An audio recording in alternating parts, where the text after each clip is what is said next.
పోలవరం బహుళార్థ సాధక ప్రాజెక్టు ఇది ఆంధ్రప్రదేశ్కు ఒక జీవనాడి. ఆంధ్రప్రదేశ్కు ప్రకృతి ప్రసాదించిన వరం. ఈ ప్రాజెక్టు కాంగ్రెస్ పార్టీ మానసపుత్రిక.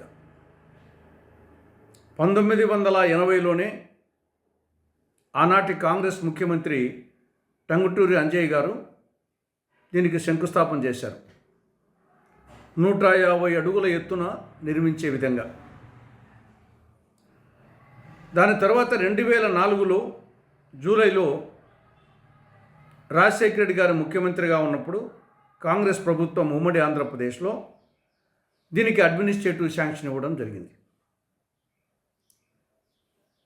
రాజశేఖర రెడ్డి గారి పీరియడ్లో 2300 కోట్ల రూపాయలు. తర్వాత వచ్చినటువంటి కాంగ్రెస్ ముఖ్యమంత్రులు రోషయ్య గారు, కిరణ్ కుమార్ రెడ్డి గారు పాలనా కాలంలో 2836 కోట్లు.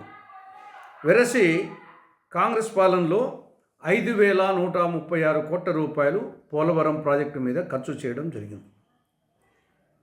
మొత్తం వర్క్లో 32% పూర్తయింది కాంగ్రెస్ హయాంలోనే. కుడి కాలువకు సంబంధించి 80% పూర్తయింది. ఎడమ కాలువకు సంబంధించి 45% పూర్తయింది. ఈ యొక్క అనుమతులకు సంబంధించి 90% అనుమతులు కాంగ్రెస్ పాలనలోనే రావడం జరిగింది. దీనిని జలయజ్ఞంలో చేర్చడం జరిగింది. రాష్ట్ర విభజన సందర్భంగా కాంగ్రెస్ ప్రభుత్వం దీనిని ఆంధ్రప్రదేశ్ విభజన చట్టంలో చేర్చి సెక్షన్ 90 కింద జాతీయ ప్రాజెక్టుగా ప్రకటించడం జరిగింది. ఈ ప్రాజెక్టు పూర్తి అయితే దీని కింద అనేక ప్రయోజనాలు ఉన్నాయి.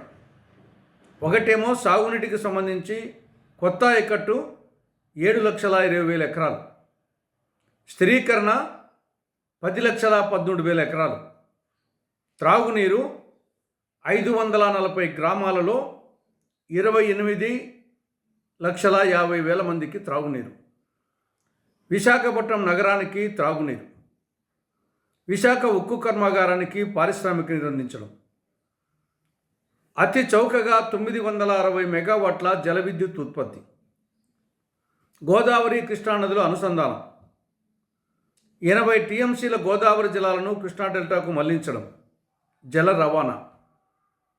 ఇన్ని ప్రయోజనాలు ఉన్నాయి కాబట్టే ఇది జాతీయ ప్రాజెక్టుగా ప్రకటించడం జరిగింది. కానీ ఈ యొక్క లక్ష్యాలన్నీ నెరవేరాలంటే 150 అడుగుల ఎత్తును నిర్మిస్తేనే ఈ లక్ష్యాలు నెరవేరుతాయి. కాంగ్రెస్ పార్టీ అధికారంలోకి వచ్చి ఉంటే ఈ ప్రాజెక్ట్ ఎప్పుడో పూర్తయింది. 2016కే పూర్తయింది. ఈ ఫలాలన్నీ దక్కింది.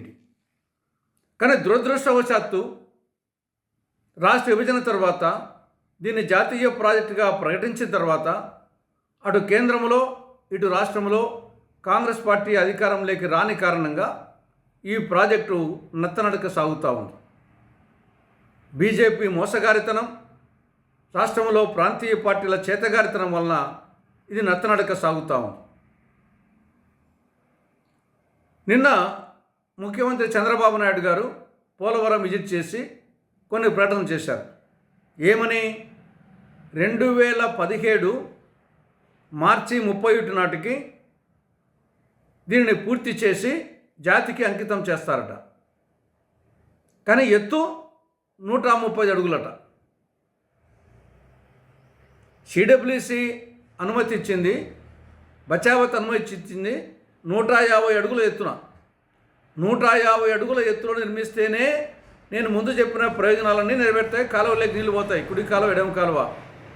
కానీ 130 అడుగుల ఎత్తులో వేస్తే అది కట్టినా ఒకటే కట్టకున్నా ఒకటే. దానివల్ల కాలువలోకి నీళ్ళు పోవు. 130 అడుగుల ఎత్తులో కట్టి జాతికి అంకితం చేస్తారట. ఏం ప్రయోజనం? కాలువలోకి నీళ్లు రానప్పుడు, జల విద్యుత్ ఉత్పత్తి కానప్పుడు, దానికి ప్రయోజనాలు నెరవేరినప్పుడు అది కడితేనేమి కట్టకుంటేమి? 150 అడుగుల ఎత్తులో నిర్మిస్తేనే అది ప్రాజెక్టు, బహుళార్థ సాధక ప్రాజెక్టు. లేకుంటే అది ప్రాజెక్టే కాదు.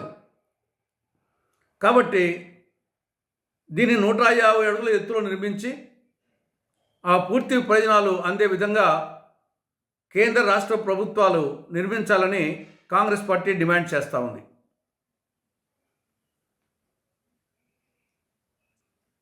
చరిత్ర సృష్టించినోడు ఇప్పుడు ఆ చరిత్రని తిరగరాయబోతున్నాడు. అబద్ధాల గోడల్ని బద్దలు కొట్టి నిజాలను రాగా మీ ముందుంచబోతున్నాడు. నిజమైన వార్తల కోసం వెంటనే డౌన్లోడ్ చేసుకోండి రా యాప్ని.